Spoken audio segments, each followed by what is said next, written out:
À l'heure où la planète se dégrade et où le réchauffement climatique ne cesse de s'accentuer, des associations luttent pour changer les choses et pour préserver la planète sur laquelle nous habitons. Étienne Levallois est responsable de l'association Gueule d'Atmosphère. Bonjour. Bonjour. Alors vous en êtes aussi, je crois, le président de cette association, c'est ça ? Oui, je suis responsable légal. Maintenant, on fait de moins en moins de présidents et de système pyramidal. On est dans une logique de collectif. Alors vous avez bien raison, en tout cas l'association elle est née d'un groupe d'amis qui voulait davantage impliquer les citoyens dans cette lutte pour le climat, et j'ai envie de commencer en vous demandant personnellement pourquoi vous vous êtes engagé dans cette lutte justement pour le climat et l'écologie en général peut-être. Comme énormément de gens, j'entends les informations et j'ai compris au bout d'un moment que cette affaire de réchauffement climatique était quelque chose de sérieux, même de grave. Et en même temps, on se demande bien ce qu'on peut faire à notre niveau. Et donc, il y a un moment où cette problématique me lâchait plus. Et du coup, en réfléchissant, en parlant avec des amis, je me suis rendu compte qu'il fallait se mettre absolument à plusieurs. Et la logique collective, en France et ailleurs, c'est de monter une association et de regarder ce qu'on peut faire avec nos compétences rassemblées. Alors dans l'association justement, donc je rappelle Gueule d'Atmosphère, vous êtes peut-être en train de monter du coup une action qui s'appelle Ambassadeur du climat. De quoi il s'agit précisément et en quoi ça va consister ? Alors, quand on monte une association, on a des idées, on a des projets, heureusement. Alors, chez nous, il y a Isolation Solidaire, la navette 3, dont on parlera peut-être un petit peu tout à l'heure. Et Ambassadeur du climat, c'est cette idée, en fait, de relier. C'est-à-dire, je vous dis, on est un petit groupe à avoir monté cette association. À la fin de l'année dernière, 2021, on était 95 adhérents, donc c'est quand même conséquent. Et l'idée, après, c'est de voir comment on va pouvoir rassembler encore plus de gens et leur proposer un certain nombre d'actions. Alors, Ambassadeur du climat, c'est une belle appellation. En fait, on avait l'envie de faire des actions sur le thème de l'alimentation. Et on veut faire des choses de qualité, donc comme on n'était pas assez nombreux à s'impliquer, on a laissé ça de côté. Et là, c'est en train de se monter. Parce que l'alimentation, c'est très important. Est-ce que la nourriture vient de loin ? Est-ce que la nourriture a nécessité, par exemple, tout ce qui est carné, ça nécessite énormément de nourriture, donc de passage de tracteurs, des choses comme ça. Et puis, pour pas être trop long, on pensait aussi à faire des actions sur le vélo. Alors, il y a une association qui s'appelle Sabine à Rouen, qui est très active et qui est très efficace. Et en même temps, c'est un sujet tellement compliqué, on part de tellement loin que je pense qu'on n'est pas trop à plusieurs associations.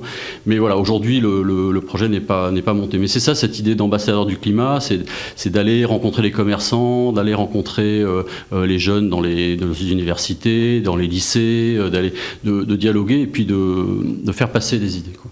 Alors, Gueule d'Atmosphère a aussi contribué à l'adoption d'un réseau de transport rapide collectif, donc en association avec la métropole de Rouen. Qu'est-ce que c'est concrètement et quelle est votre contribution dans ce projet ? C'est ça. Alors, en fait, c'est un projet qu'on a amené, nous, qu'on a rebaptisé Navette E3, pour que ce soit un peu plus facile à mémoriser.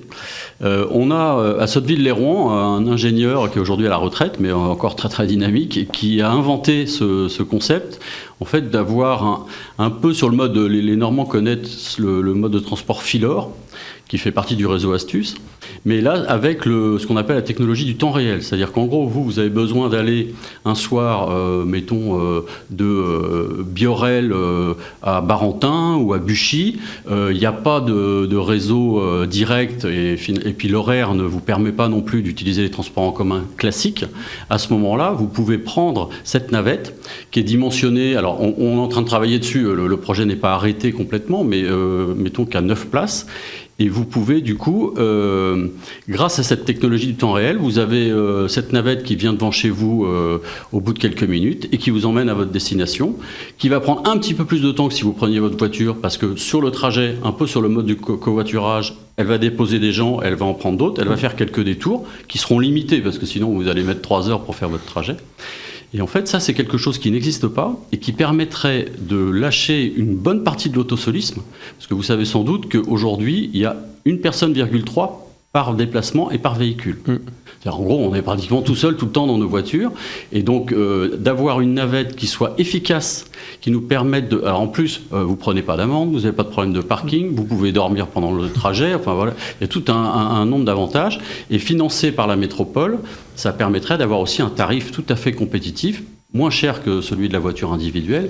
Donc on est gagnant sur tous les tableaux. Alors ça, c'est un gros projet qu'on porte depuis 2 ans, et on a eu la chance à la métropole de Rouen de rencontrer des partenaires donc, qui sont des professionnels de la mobilité, et on a des échanges, et puis ils nous disent c'est bien, retournez travailler votre copie, parce que là-dessus, le prix, ça c'est pas clair, ça fonctionne pas, notamment la question du monde rural, qui est un petit peu compliqué, parce qu'il y a moins de monde, donc c'est plus difficile de remplir une navette et qu'il y ait une forme de, c'est pas de rentabilité, mais que ça coûte pas trop cher en fait. Voilà. Mais ça, faudra faire une émission complète. Ouais, j'imagine bien. On va continuer un peu sur le sujet. Un peu partout dans le monde, il y a beaucoup de manifestations qui sont organisées de plus en plus pour le climat, et on voit que surtout que c'est un sujet qui provoque beaucoup d'engouement chez les jeunes. C'est un sujet qui les touche particulièrement. On dirait qu'il y a une vraie prise de conscience autour de ça. Est-ce qu'on peut du coup, vous pensez, avoir espoir dans cette nouvelle génération ? Tant qu'il y a de la vie, il y a de l'espoir, et je le dis pas par forfanterie, quoi. C'est-à-dire que là, c'est vrai que c'est très sérieux cette histoire de climat, et quand on voit l'état de la planète, l'état de la pollution, je crois qu'aujourd'hui, le gros de la population commence à être vraiment conscient que ça va pas, quoi, qu'il faut changer radicalement les choses. Donc oui, l'espoir, moi j'en vois avec tous les gens que je rencontre dans le milieu associatif, et puis quand on parle avec les gens, des fois peut-être qu'on leur redonne de l'espoir. Mais oui, si des associations comme la nôtre n'en avaient pas, ce serait dramatique. Alors, votre association, justement, elle fait ce qu'on appelle aussi des opérations solidaires d'isolation de domicile. Donc, en quoi ça consiste, et pourquoi, du coup, c'est si important, finalement, de bien isoler son domicile quand on parle de climat et d'écologie en général ? En fait, on est dans une crise de l'énergie, puisque les émissions de gaz à effet de serre, c'est les énergies fossiles, charbon, gaz, pétrole. Et donc, on sait qu'on a un mal fou à les remplacer. On sait que les énergies renouvelables, c'est pas magique, parce que les panneaux solaires, il faut en mettre des quantités, il faut qu'il y ait du soleil. Les panneaux, il faut quand même les recycler au bout d'un moment. Donc tout ça, il faut les fabriquer, ça nécessite de l'énergie. Pareil pour les éoliennes, et je vous parle pas du nucléaire et tout ça. Vous voyez ? Donc, ISO solidaire, c'est à partir des maisons individuelles, et se dire est-ce qu'on peut gagner finalement en consommant moins d'électricité, moins d'énergie, parce qu'il n'y a pas que l'électricité, il y a le gaz. Bon. Et il existe un système en fait pour accompagner les personnes. L'État et les collectivités locales ont mis en place un réseau pour accompagner les personnes pour faire des travaux. Mais en fait, il y a un certain nombre de personnes qui n'osent pas ou aller sur Internet ou pousser la porte des agences énergie parce que elles ont peur, parce qu'elles n'osent pas, voilà. Et en fait, on a eu cette idée-là d'être des accompagnateurs, tout simplement. C'est-à-dire qu'on va voir les gens, on essaye aussi, en faisant marcher les réseaux, en passant par les mairies, par les associations locales, de repérer des personnes propriétaires d'un logement qui est un peu vétuste, ou qui est, vous voyez, sans aller jusqu'à forcément la passoire thermique, mais qui est mal en point vis-à-vis de l'énergie, donc du coup les factures qui explosent, voilà, donc des gens qui potentiellement vont pas se chauffer non plus l'hiver, donc il y a toute la dimension sociale et humaine derrière, et en fait nous on va les accompagner jusqu'au bout des travaux, donc vraiment du début du projet, donc on a commencé et ça marche bien parce que les gens sont, en fait les gens étaient inquiets, sont soulagés, ils savent qu'il y a un problème, ils sont en difficulté, et les institutions nous encouragent parce qu'elles sont conscientes qu'il y a des gens qu'elles ne touchent pas, parce elles-mêmes, elles ne sont pas formatées pour aller chez les gens. Pour agir en faveur du climat, les gestes du quotidien comptent, donc déjà dans un premier temps bien isoler son domicile, mais mis à part ça, qu'est-ce que nos auditeurs là, qui sont avec nous en ce moment peuvent faire au quotidien pour agir en faveur du climat ? Ça, c'est la question à 1 000 €, ça. Je vous dis, je crois que rejoindre une association, c'est la meilleure des choses, parce que tout seul, on va s'essouffler.